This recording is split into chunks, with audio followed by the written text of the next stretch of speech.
Telefonimning ekrani juda ham chizilib ketdi. AliExpressdan zakaz qilganman ustiga stiklo, lekin stiklo kelguncha kutib o'tirmay, Anas Mobile'da akalarimiz oldiga kelganmiz. Aka, bunga ustiga stiklomi, plyonkami nimalar bor? Nimani maslahat berasiz? Assalomu alaykum. Bizda stiklo ham bor, plyonkalar bor. Plyonklar xohlasangiz matoviylari bor. Bizda apparatlarimiz bor. Lazer o'zi chiroyli qilib kesib beradi.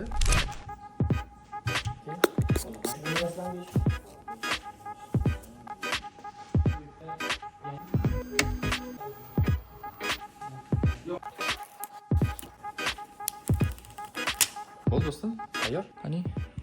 Wow. Mani telefonimga nimaga ancha-muncha joyda stiklo, plyonkalar yo'qligini sababi buni chekkalarim deb buklangan bo'ladi. Tekis bo'lmaydi. Matoviy bo'pti mana. Отпечаткалari ham ishlayapti. Mana chexol taqqanimdan keyin ham plyonka ko'tarilib ketmagan. Buni har xil varianti bor. Chexol bilan qilinadigan bor, chexolsiz qilinadigan bor. Matoviy plyonka baribir boshqachada. Sizlarda ham telefoningizlarga stiklo, chexol topish qiyin bo'lsa, Anas Mobile'ga kelaverasizlar. Orqasiga ham, oldiga ham qilib plyonkalarni berishaveradi.